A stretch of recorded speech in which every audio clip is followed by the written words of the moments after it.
ഇന്ന് ഞാനിവിടെ പരിചയപ്പെടുത്തുന്നത് കൂവപ്പൊടി നേന്ത്രപ്പഴം വെച്ചിട്ട് എങ്ങനെ അലുവ ഉണ്ടാക്കാം എന്നുള്ളതാണ്. ഈ ഒരു ഗ്ലാസ്സിന് കൂവപ്പൊടി എടുക്കുക. ഈ ഒരു ഗ്ലാസ്സിന് 1 ഗ്ലാസ് കൂവപ്പൊടി ആണിത്. കലക്കി വെച്ചതാണിത്. കൂവപ്പൊടി കലക്കി വെച്ചത്. ആ ഒരു ഗ്ലാസ് കൂവപ്പൊടി കലക്കി വെച്ചത്. 2 നേന്ത്രപ്പഴം അരച്ചത്. നേന്ത്രപ്പഴം അരച്ച് വെച്ചതാണ് ഇത്. ഇത് നിലക്കടല നെയ്യിൽ ഒന്ന് മൂപ്പിച്ചത്. നിലക്കടല, ഏലക്കായ്, 3 ശർക്കര. 3 ശർക്കരേൻ്റെ അണി. പാനിക്ക് ശർക്കര പാനിയാണ്. 3 കഷ്ണം ശർക്കര പാനിയാക്കിയതാണിത്. കണ്ടില്ലേ? ശർക്കര പാനി. മുന്തിരിങ്ങ നെയ്യിൽ മൂപ്പിച്ചെടുത്തത്. നെയ്യിൽ മൂപ്പിച്ചെടുത്ത മുന്തിരിങ്ങ. പിന്നെ അണ്ടിപ്പരിപ്പ്. ഇതെല്ലാമാണ് ഇതിന് വേണ്ട സാധനങ്ങൾ. കൂവ പാനിയാക്കി വെച്ചതിൽ നമ്മളെ പഴം അരച്ച് വെച്ചത് ചേർക്കുക. പഴം അരച്ച് വെച്ചതും ശർക്കരേൻ്റെ പാനി, ശർക്കര പാനിയാക്കിയതും ഒഴിച്ച് ഇങ്ങനെ ഇളക്കി കൊടുക്കുക. ഇളക്കി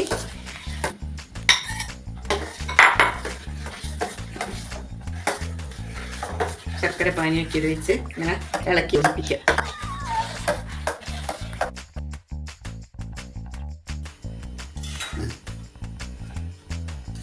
ഇത് നേരത്തെ കലക്കി വെച്ച ശർക്കര, കൂവപ്പൊടി, പഴം അരച്ചത് എല്ലാം കൂടെ കലക്കി നമ്മൾ സ്റ്റൗമിൽ വെച്ച് വേവിച്ചെടുത്തതാണിത്.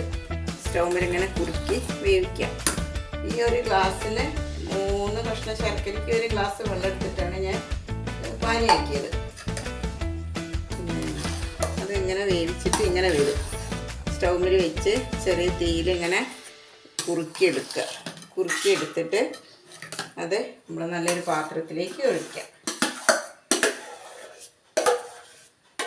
നല്ല പാത്രത്തിലേക്ക് ഒഴിവാക്കി വെച്ച്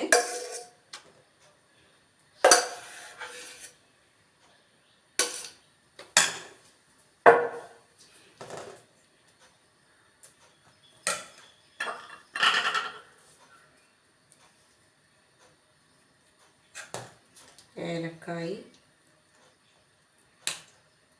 പൊടിച്ചത് നേരത്തെ കുറച്ച് ഇട്ടതാണ്. ഏലക്കായ് ഇട്ടതാണ്. ഇത് ഏലക്കായ് ഇട്ട് പൊടിച്ചതാണ്, വെച്ചതാണ്. ഏലക്കായ് ഇട്ട് അത് ഇളക്കി നമ്മൾ അത് കുറുക്കി വെച്ചിട്ട് ഇങ്ങനെ ഒരു പാകത്തിൽ ഒഴിച്ച് ഒരു പ്ലേറ്റിൽ, നല്ലൊരു കട്ടിയുള്ള പ്ലേറ്റിലേക്ക്, അടി കട്ടിയുള്ള പ്ലേറ്റിൽ എന്നിട്ട് നമ്മൾ ഒഴിച്ച് വെച്ചു.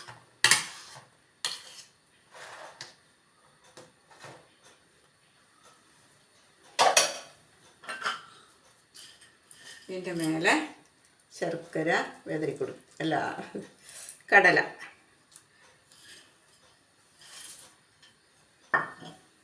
കടല നെയ്യിൽ മൂപ്പിച്ചത്,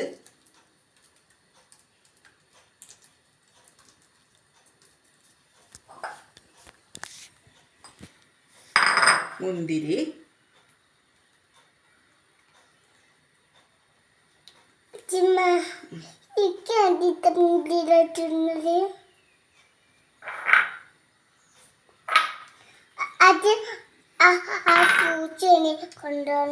അണ്ടിപ്പരിപ്പ്,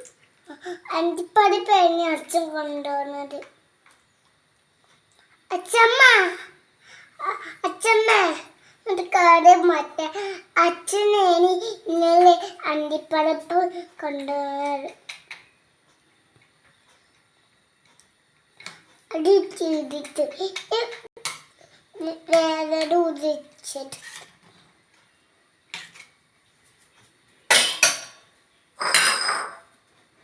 അണ്ടിപ്പരിപ്പ്, കടല, മുന്തിരി എല്ലാം നെയ്യിൽ മൂപ്പിച്ചത് അതിൻ്റെ മേലെ ഇങ്ങനെ അലങ്കരിച്ചിട്ട് ഇങ്ങനെ വെച്ച് ഫ്രിഡ്ജിൽ വെച്ചിട്ട് തണുപ്പിച്ചിട്ട് നമുക്ക് മുറിച്ചെടുക്കാം. കണ്ടില്ലേ? ഇതാണ് നമ്മുടെ പഴം കൂവപ്പൊടി വെച്ചിട്ടുള്ള അലുവ. എങ്ങനെയുണ്ട്?